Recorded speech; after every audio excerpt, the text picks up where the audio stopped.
أفلا يتدبرون القرآن. Bismillahirrahmanirrahim. Assalamualaikum warahmatullahi wabarakatuh. A'udzubillahi minasyaitonirrajim. Bismillahirrahmanirrahim. Asyhadu an la ilaha illallah wa asyhadu anna Muhammadar Rasulullah. Astaghfirullahaladzim, astaghfirullahaladzim, astaghfirullahaladzim. La haula wa la quwata illa billahil aliyyil azim. A'udzubillahi minasyaitonirrajim. Bismillahirrahmanirrahim. Asyhadu an la ilaha illallah wa asyhadu anna Muhammadar Rasulullah. Saudara-saudaraku sekalian yang dirahmati Allah, puji syukur kita panjatkan kehadirat Allah Subhanahu wa taala. Shalawat serta salam semoga tercurah kepada junjungan kita Nabi Muhammad SAW. Pada kesempatan yang mulia ini kita akan merenungi bersama sebuah kitab klasik nan agung, Memelihara Hak-Hak Allah, karya seorang ulama tasawuf yang mendalam yang bernama Al-Haris bin Asad Al-Muhasibi. Mengenal pribadi sang imam dalam bab pertama buku ini, kita disuguhkan dengan gambaran kepribadian sang pengarang. Al-Muhasibi bukanlah sekedar seorang penulis, melainkan sosok yang dijuluki Al-Muhasibi. Karena kebiasaan beliau yang sangat unik, senantiasa beliau yang sangat menghitung-hitung atau bermuhasabah dengan dirinya sendiri. Introspeksi terhadap diri sendiri. Beliau adalah pribadi yang tak pernah lelah mengoreksi niat, perkataan, dan perbuatannya. Walau sekecil apapun ia senantiasa menimbang-nimbang. Apakah amalku ini murni karena Allah? Atau amalku ini tercampur dengan keinginan-keinginan atau maksud-maksud selain kepada Allah Subhanahu wa taala. Apakah lisanku ini telah melukai hati orang lain? Apakah tindakanku ini telah menjauhkan diriku dari ridhonya Allah Subhanahu wa taala? Kehidupan beliau adalah cerminan dari kesadaran yang tinggi bahwa setiap hembusan napas dan setiap detak jantung adalah anugerah yang harus dipertanggungjawabkan di hadapan Allah Subhanahu wa taala. Baginya nafsu bukanlah musuh yang harus dihancurkan, melainkan sebuah medan pertempuran yang harus dikendalikan dan dibersihkan dari segala kotoran. Renungan untuk kehidupan masa kini. Saudara-saudaraku, mari kita sejenak menilik fenomena yang terjadi di sekitar kita saat ini. Kita hidup di era yang serba cepat, di mana manusia begitu disibukkan dengan hal-hal di luar dirinya. Kita terlalu fokus pada penampilan luar, pada citra diri di media sosial, pada pencapaian materi, dan pada pengakuan dari orang lain. Ironisnya, di tengah hiruk-pikuk ini kita sedikit sekali memberikan perhatian pada isi di dalam diri kita.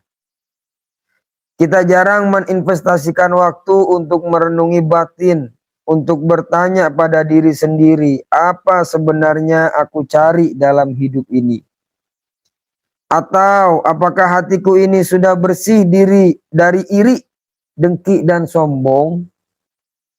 Nafsu yang seharusnya menjadi alat untuk meraih kebaikan justru seringkali menjadi tuan yang memerintah. Kita begitu mudah mengikuti bisikan hawa nafsu untuk marah, untuk bergosip, untuk membeli sesuatu yang tidak kita butuhkan, dan untuk menuruti ego kita. Kita menjadi budak dari kecemasan dan keinginan yang tidak berujung, dan melupakan hakikat bahwa kebahagiaan sejati tidak datang dari luar, melainkan dari kedamaian dan kebersihan hati. Al-Muhasibi mengajarkan kita bahwa muhasabah adalah jalan pulang menuju diri yang sejati. Ini adalah praktik yang mengembalikan kesadaran kita pada tujuan hidup yang hakiki. Ia mengingatkan kita bahwa perhatian terbesar seharusnya kita curahkan pada perbaikan diri bukan pada penilaian orang lain. Baiklah para penonton yang budiman, dimanapun Anda berada. Alhamdulillah, di kesempatan kali ini saya akan membacakan sebuah karya klasik tasawuf memelihara hak-hak Allah Subhanahu wa Ta'ala yang disusun oleh ahli sufi, ya termasuk ahli tasawuf, seorang sufi yang bernama Al-Harith bin Asad Al-Muhasibi. Baiklah, saya akan bacakan di halaman 150. Bismillahirrahmanirrahim. Bersiap-siap untuk menghadapi kematian dan tidak panjang angan-angan. Saya berkata, tolong ceritakan kepada saya apa bersiap-siap untuk mati itu. Dia menjawab, bersiap-siap itu ada dua macam. Pertama, persiapan yang wajib, yaitu persiapan yang orang akan menyesal ketika maut menjemputnya dan merasa sedih atas keterlewatannya. Persiapan tersebut adalah seorang hamba bertobat dengan tobat yang menyucikan dari berbagai dosa dan kesalahan, yang sekiranya kalau dikatakan kepadanya, sesungguhnya kamu akan mati sekarang ini, maka padanya tidak ada dosa yang mesti ditobati. Oleh karena itu dia tidak perlu meminta untuk ditangguhkan kematiannya karena dosa itu. Akan tetapi jika padanya ada dosa yang membutuhkan untuk ditobati, berarti dia belum siap menemui Tuhannya, karena dia tidak diajak bermusyawarah dalam pencabutan ruhnya dan maut menjemputnya dengan tiba-tiba. Jika maut menjemputnya sementara dosa itu ada padanya, maka dia tidak aman dari kemurkaan Allah kepadanya. Bagaimana seseorang bisa siap untuk menemuinya, sementara dia masih tetap melakukan apa yang membuat Allah murka? Dia tidak akan aman bila maut menjemputnya karena dia lalai akan dosa yang telah dilakukannya, sementara maut pasti akan datang.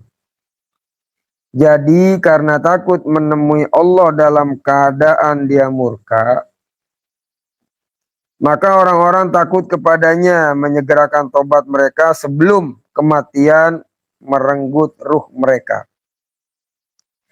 Jika tidak menyegerakan tobat, akibatnya mereka akan terhalangi untuk bertobat dan kembali kepada Allah.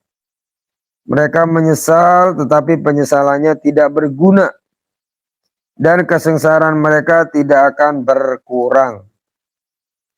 Oleh karena itu, mereka menyegerakan bertobat karena khawatir atau takut terhadap kematian yang datang menjemput secara tiba-tiba.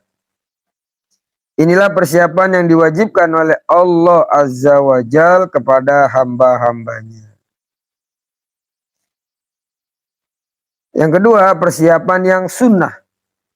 Misalnya, menyerahkan segenap potensi hati dan badan, mengerahkan dunia yang dimiliki, kecuali sesuatu yang lebih baik untuk tetap dalam genggamannya, sehingga kalau dikatakan kepadanya, sesungguhnya kamu akan mati besok, maka padanya tidak ada lagi amal tambahan. Seperti diriwayatkan tentang Mansur bin Zadan, bahwasanya dia berijtihad dengan sungguh-sungguh. Seandainya dikatakan kepadanya, sesungguhnya kamu akan mati besok, maka dia tidak mampu untuk menambah amalnya. Persiapan yang ini pantas didapatkan Allah Azza wa Jal dari makhluknya, melebihi dari pengerahan segala kemampuan itu. Sebab haknya tidak akan tertunaikan, nikmatnya tidak akan dapat dibalas, dan keagungannya tiada yang menyamainya. Dan sesungguhnya tidak ada yang bisa memotivasimu untuk bersiap-siap menghadapi kematian, dan menghentikan menunda-nunda seperti yang ditampilkan oleh pemangkasan angan-angan. Saya bertanya, dengan apa bisa diperoleh pemangkasan angan-angan? Dia menjawab, dengan ketakutan dipercepatnya kematian yang tiba-tiba dalam keadaan lengah. Sesungguhnya ruh seorang hamba itu adalah pinjaman. Dia tidak tahu kapan pemiliknya melepaskan ruh itu, kemudian kapan mengambilnya lagi. Maka jika dia takut dipercepat, tentu angan-angannya di dunia terputus. Dia akan merenung dan cepat-cepat bertobat serta senantiasa menunggu datangnya maut menjemput. Saya bertanya, dengan apa diperbolehnya takut dipercepatnya kematian? Dia menjawab, dengan besarnya pengetahuan tentang samarnya ajal. Sesungguhnya yang memberi tempo tidak menunggu berkonsultasi dan minta izin kepada yang diberi tempo. Ketika dia hendak mengeluarkan ruhnya dari badannya dengan cara mengambil pelajaran dari kematian yang terjadi sebelumnya. Saya bertanya, lalu dengan apa pengetahuan dan pelajaran itu bisa diperoleh? Dia menjawab, dengan membiasakan berzikir dan berpikir tentang samarnya ajal, datangnya kematian ketika menimpanya, terputusnya umur, dan mengingat kematiannya orang yang dijemput maut secara tiba-tiba.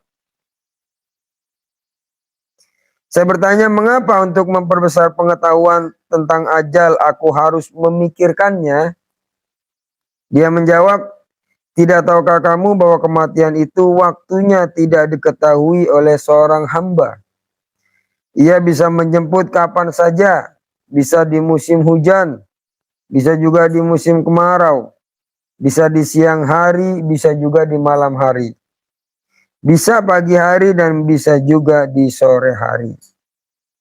Maut itu tidak dibatasi oleh umur tertentu. Bisa saja merenggut orang-orang yang berumur 20 tahun. Bisa juga yang berumur 30 tahun. Dan bisa juga di bawah atau di atasnya. Maut tidak mengenal alasan yang pasti. Mungkin saja alasan itu suatu kali menjadi penyebab kematian. Sementara kali yang lainnya tidak, seperti demam, sakit perut, tertimpa reruntuhan, tenggelam, atau sebab kecelakaan yang lain.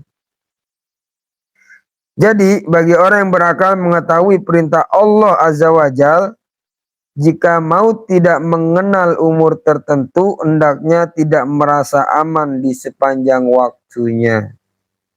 Jika ada waktu yang pasti di umur berapa maut itu menjemput, hendaknya dia tidak merasa aman bahwa maut itu tidak akan menjemputnya. Di waktu kecil ataupun dewasa, sewaktu muda ataupun setelah tua. Dan jika maut itu tidak mempunyai sebab yang pasti, hendaknya dia tidak merasa aman darinya. Di waktu sehat ataupun sewaktu sakit, di kampung halaman atau di perjalanan, di kota ataupun di desa, di darat ataupun di laut. Ya, itulah sepenggal catatan dari sang sufi Al-Muhasibi dengan tema bersiap-siap untuk menghadapi kematian dan tidak panjang angan-angan. Ya, ini menyadarkan kita bahwa tiada seorang pun di antara kita yang tahu ajal kita masing-masing.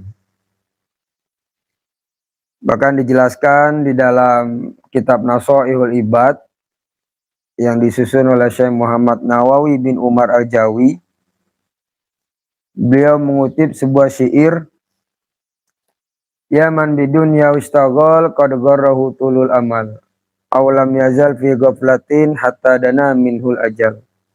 Al mautu ya'ti baghtatan wal qabru sundukul amal. Isbir ala ahwaliha la mauta illa bil ajal. Mungkin syair ini pas dengan pembahasan kita pada kali ini. Yaman bidunya ustagol. Wahai manusia yang sibuk dengan urusan dunianya. Saking sibuknya sampai lupa dengan urusan akhiratnya.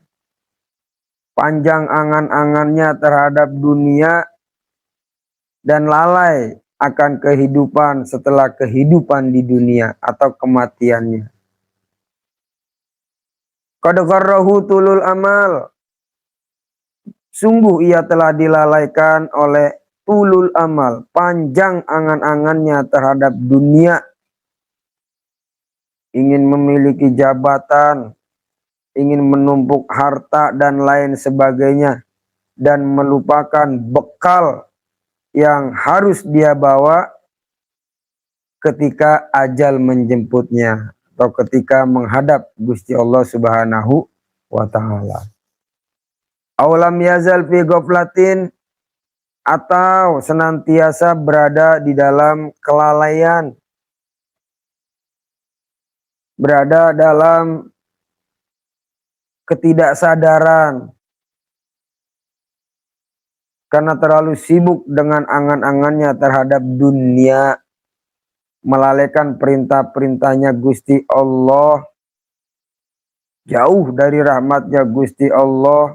Yang jadi prioritas hidupnya adalah pencapaiannya terhadap dunia yang sesuai dengan nafsu keinginannya. Hatta dana minhul ajal, sehingga dekat kepadanya ajal kematian. Jatah hidupnya, kontrak hidupnya. Al-mautu ya'ti baghtatan. Kematian itu datangnya seketika.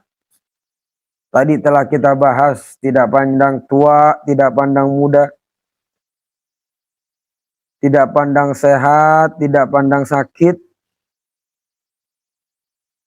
Ada yang sehat, meninggal duluan. Ada yang sakit lama, belum meninggal juga. Ada yang muda sudah meninggal, yang tua belum meninggal. Itulah rahasia Allah. Bahwa al-mautu ya'ti baghtatan. Datangnya seketika. Maka tidak merasa aman kita ketika kita sehat. Jangan merasa aman kita ketika kita merasa mampu, merasa jaya. Karena kematian datang dengan tiba-tiba. Wal qabru sundukul amal, dan kubur adalah lacinya amal. Isbir ala ahwaliha la mauta illa bil ajal. Sabarlah atas segala suka duka dunia, tiada kematian kecuali sebab telah datangnya ajal. Ya, itulah kembali mengingatkan kita akan suatu maqalah. Ikmal lidunyaka ka'annaka ta'ishu abada wa'mal li akhiratika ka'annaka tamutu goda. Beramallah untuk duniamu seakan-akan kau hidup selamanya, dan beramallah untuk akhiratmu seakan-akan engkau mati besok. Ya, ini salah satu trik, metode yang bisa kita pakai ketika kita melaksanakan sholat atau melaksanakan ibadah yang lainnya. Ya, dengan mengingat seperti itu, insya Allah akan timbul kekhusyuan di hati kita dengan benar-benar merasa diawasi oleh Gusti Allah Subhanahu wa ta'ala. Ya, itu tadi bab tentang ajal kematian. Ya, tentang ini apa kitabnya.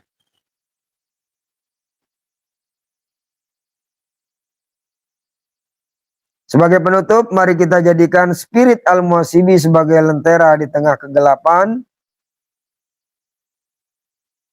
sebagai embun penyejuk di hati kita untuk mencapai ketenangan batin, ketenteraman jiwa. Mari kita mulai kebiasaan muhasabah setiap malam, walau hanya 5 menit. Tanyakan pada diri, apa yang telah aku lakukan hari ini? Apakah perbuatanku mendekatkanku kepada Allah Subhanahu wa Ta'ala atau bahkan menjauhkanku? Semoga Allah Subhanahu wa Ta'ala senantiasa membimbing kita untuk menjadi hambanya yang sadar dan mampu mengendalikan diri, agar kita bisa meraih kebahagiaan dunia dan akhirat. Amin ya rabbal alamin. Sampai di sini, insya Allah kita lanjutkan di pertemuan yang akan datang. Semoga kita semua dirahmati oleh Gusti Allah Subhanahu wa Ta'ala. Saya akhiri wallahul muwaffiq ila aqwamit thoriq. Wassalamualaikum warahmatullahi wabarakatuh.